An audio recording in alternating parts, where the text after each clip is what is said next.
Hai my dear students, apa kabar semuanya? Semoga kalian sehat-sehat saja dan tentunya tetap semangat menjalani perkuliahan pada masa pandemi COVID-19. Saya mengucapkan terima kasih dan apresiasi karena kalian sudah bekerja keras, sudah menjalankan diskusi dengan sangat baik.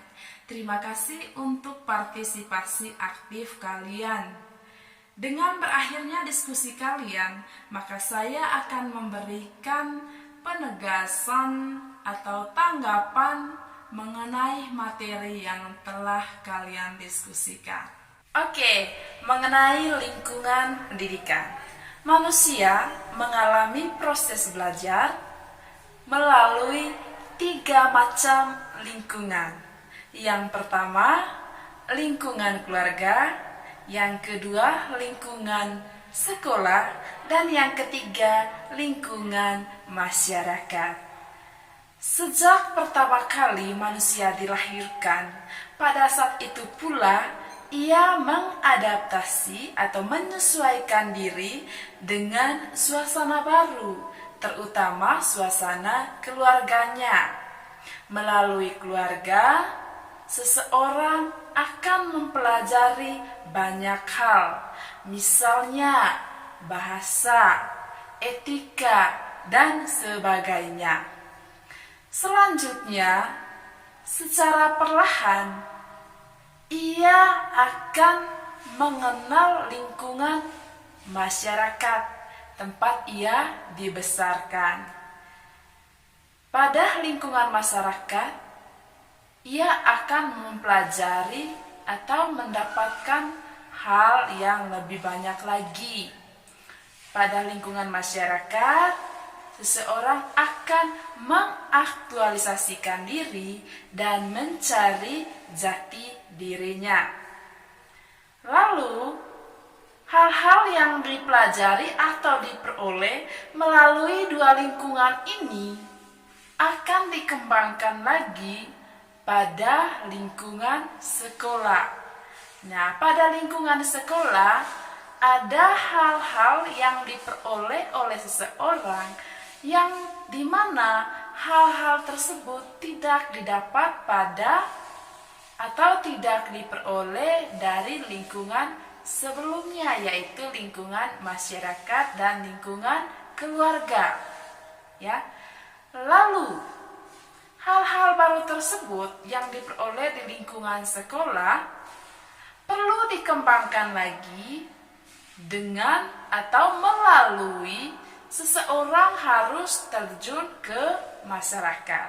Sehingga bisa disimpulkan bahwa ketiga lingkungan ini merupakan satu kesatuan yang tidak dapat dipisahkan, karena saling membutuhkan dan saling melengkapi. Sehingga ketiganya disebut Tripusat Pendidikan. Lingkungan pendidikan merupakan tempat terjadinya proses pendidikan. Sehingga terdapat 3 macam lingkungan pendidikan, yaitu lingkungan keluarga, lingkungan sekolah, dan lingkungan masyarakat.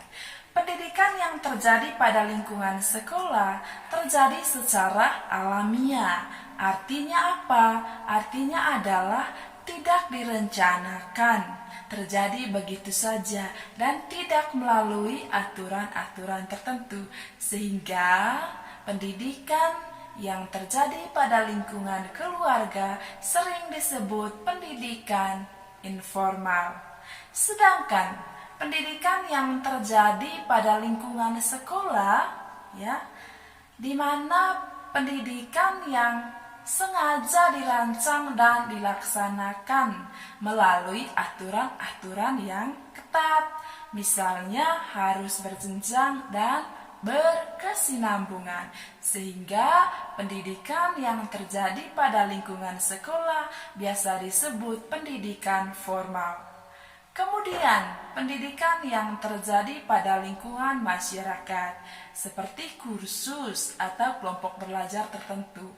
Nah, pendidikan yang terjadi pada lingkungan masyarakat umumnya tidak memperhatikan unsur berjenjang dan berkesinambungan, lalu tidak menggunakan aturan-aturan yang ketat atau pendidikan yang terjadi pada lingkungan masyarakat menggunakan aturan-aturan yang longgar, sehingga pendidikan pada lingkungan masyarakat biasa disebut sebagai pendidikan non-formal.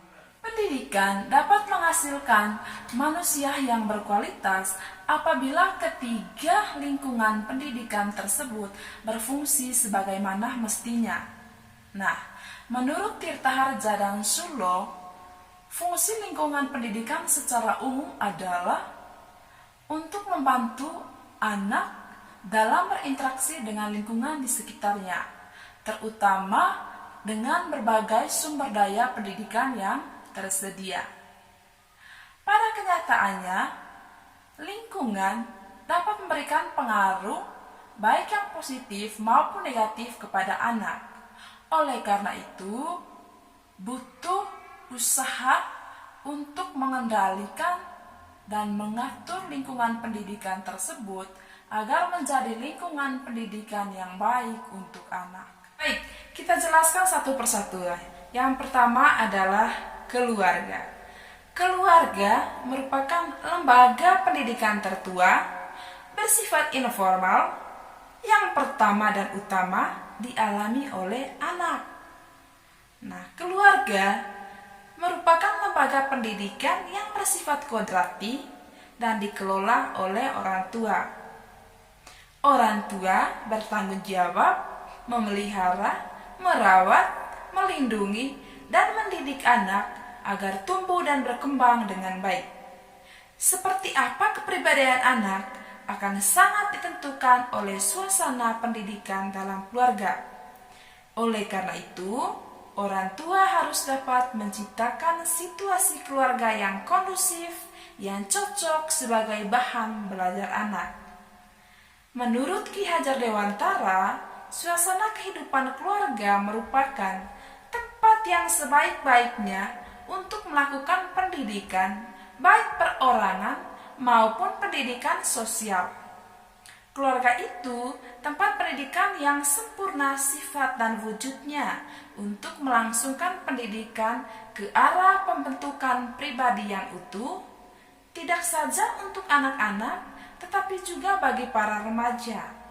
Peran orang tua dalam keluarga sebagai penuntun, sebagai pengajar, dan sebagai pemberi contoh. Sehingga secara umum, fungsi keluarga adalah yang pertama, sebagai pengalaman pertama masa kanak-kanak. Yang kedua, menjamin kehidupan emosional anak-anak.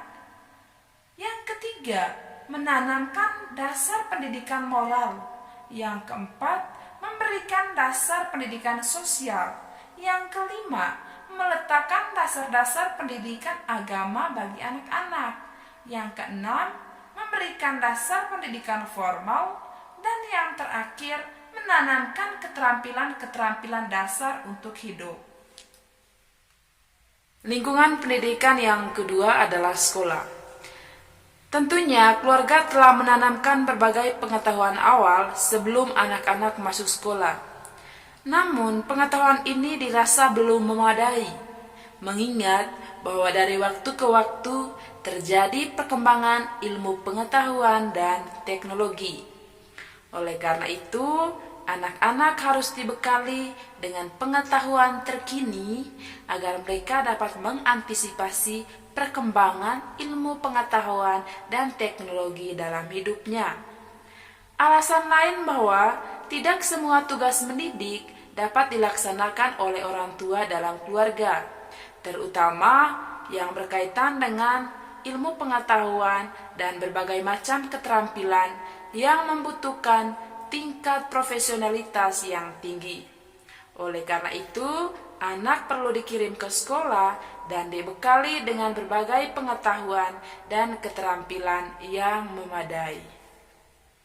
Lingkungan pendidikan yang ketiga adalah masyarakat.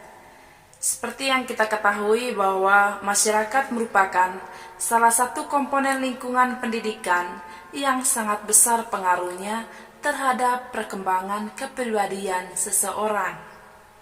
Masyarakat mempunyai peran yang sangat penting dalam usaha mencapai tujuan pendidikan nasional. Pendidikan yang dialami dalam masyarakat mulai dirasakan ketika anak-anak secara perlahan-lahan lepas dari asuhan keluarga dan berada di luar pendidikan sekolah.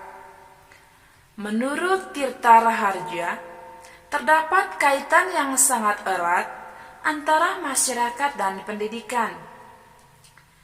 Kaitan tersebut dapat ditinjau dari beberapa hal. Yang pertama, masyarakat sebagai penyelenggara pendidikan, baik yang dilembagakan maupun yang tidak dilembagakan.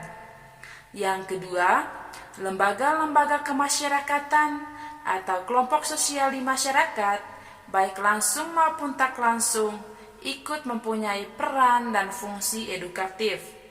Dan yang ketiga, dalam masyarakat tersedia berbagai sumber belajar, baik yang dirancang maupun yang dimanfaatkan. Jadi, dalam masyarakat, anak mempelajari banyak hal, seperti pengetahuan, keterampilan, sikap, serta kemampuan bernalar. Kemampuan dan keterampilan yang diperoleh tersebut dapat dijadikan modal untuk bertahan hidup. Bahkan pada tataran yang lebih tinggi, kemampuan dan keterampilan dapat dijadikan persyaratan untuk memasuki dunia kerja. Dengan demikian, melalui interaksinya dengan masyarakat, anak dapat mengoptimalkan perkembangan dirinya. Berikutnya adalah pengaruh timbal balik antara tripusat pendidikan terhadap perkembangan peserta didik. Secara umum, perkembangan peserta didik dipengaruhi oleh dua faktor utama, yaitu faktor intern atau faktor dari dalam diri peserta didik, meliputi bakat, pembawaan hereditas, dan lain-lain. Dan faktor ekstern, yaitu faktor dari luar diri peserta didik, seperti lingkungan di sekitarnya. Menurut Tirta Raharja, khusus untuk faktor lingkungan, peranan tripusat pendidikan itulah yang paling menentukan, baik secara sendiri-sendiri maupun secara bersama-sama. Nah, kita ketahui bahwa ada 3 poros kegiatan utama pendidikan, yaitu membimbing, mengajar, dan melatih. Semua kegiatan pendidikan yang dilakukan oleh tripusat pendidikan sama-sama diarahkan pada upaya mewujudkan jati diri yang mantap, penguasaan pengetahuan, dan kemahiran keterampilan. Setiap pusat pendidikan dapat berpeluang memberi kontribusi yang besar dalam ketiga kegiatan pendidikan tersebut, seperti pembimbingan dalam upaya pemantapan pribadi yang berbudaya, pengajaran dalam upaya penguasaan pengetahuan, pelatihan dalam upaya pemahiran keterampilan. Jadi, ketiga lingkungan pendidikan diharapkan dapat bekerja sama secara harmonis dan memberikan kontribusi yang serasi untuk perkembangan peserta didik. Dalam hal ini, program-program pendidikan dari setiap lingkungan pendidikan hendaknya saling mendukung dan memperkuat satu sama lain. Lingkungan keluarga misalnya diharapkan dapat memberikan perhatian yang serius pada perbaikan gizi, suasana keluarga yang edukatif, dan lain-lain untuk membantu proses pendidikan anak di sekolah. Sementara itu, pihak sekolah diharapkan mampu menjalin kerjasama yang harmonis dengan orang tua siswa, misalnya melalui organisasi orang tua siswa. Lalu di pihak lain, lingkungan masyarakat diharapkan mampu merancang dan melaksanakan berbagai kegiatan yang menunjang atau melengkapi program sekolah.